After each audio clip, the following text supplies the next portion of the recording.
You've seen it in Jurassic World Rebirth. Red-orange sails along the neck and the hips, a tail longer than the rest of its body. The biggest dinosaur in the entire franchise. But scientists aren't even sure Titanosaurus is a real dinosaur.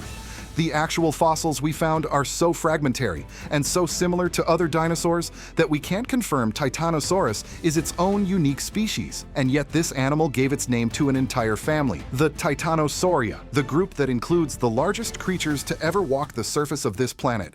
And then Hollywood put it in a blockbuster. So where did each piece of this animal actually come from? The only confirmed bones are two incomplete tail vertebrae.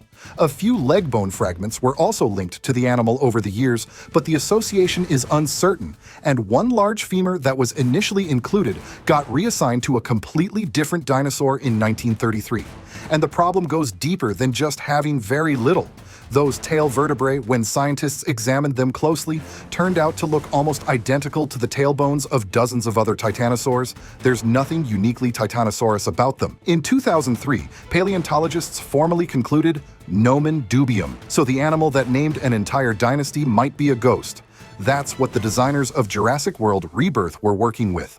The overall shape in the film is a convincing titanosaur silhouette. The most likely real-world starting point is Patagotitan, an Argentinian titanosaur and one of the most complete giant titanosaur skeletons ever found. It's about 31 meters long and weighs roughly 60 tons. The film's Titanosaurus is presented as even bigger than this, bigger than the Brachiosaurus from the original Jurassic Park, bigger than the Dreadnoughtus from Dominion. The actual Titanosaurus indicus was probably a medium-sized titanosaur, nowhere near that scale. The size in Rebirth is pure franchise spectacle. The film's Titanosaurus has a round, bulbous orange dome on its snout. This one might actually be grounded in something real. In 2016, scientists described Sarmientosaurus, an Argentinian titanosaur with a well-preserved skull. Its nasal bones suggest a wide, fleshy mound covering the front of the snout, a dome supported by an actual titanosaur fossil. The Rebirth design likely draws on this research or the paleoart it inspired. We can't confirm the designers specifically looked at Sarmientosaurus, but the science behind a domed titanosaur nose is real. The Rebirth Titanosaurus has two foldable, translucent, red-orange sail structures, one on its neck, one on its hips. No titanosaur has any fossil evidence of sails, spines, or raised skin structures of any kind. These almost certainly come from the 1975 Godzilla film Terror of Mechagodzilla, which features a monster also named Titanosaurus, with similar translucent fins on its back. Director Gareth Edwards, who also made the 2014 Godzilla reboot, appears to have made this connection deliberately.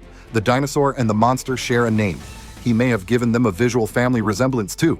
The tail in Rebirth is longer than the rest of the animal's body, thin, flexible, and used for courtship and defense. Titanosaurs did have long tails, but this specific design, extremely elongated, whip-thin, flexible along its entire length, belongs to a completely different branch of the sauropod family tree. Diplodocids like Diplodocus had tails built from around 80 vertebrae, tapering to rod-like tips, almost double the number in other sauropods. That's a feature unique to their lineage. Titanosaur tails were shorter and more robust. The Rebirth tail looks far more like a diplodocid tail than a titanosaur one. The Rebirth Titanosaurus has reduced foretoes with no thumb claws and hindfoot claws that splay outward.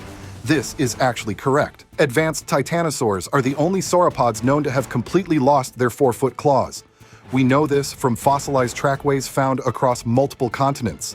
Every other major sauropod group left tracks with clear thumb claw impressions in the front prints. Titanosaur tracks have none. The forefeet had become column-like stumps. So here's what the Rebirth Titanosaurus actually is: a composite, the body from the best-known giant titanosaur skeleton, the nasal dome from a different titanosaur's skull, the sails from a 1975 monster movie, the tail from a completely different dinosaur family, the feet, almost accidentally, from the real fossil record. The actual Titanosaurus indicus, two tailbones, probably not even a valid species, contributed almost nothing to its own design. The designers had no choice. The fossil record left them with an empty canvas. Science gave us a powerful name. Hollywood did the best it could to fill it.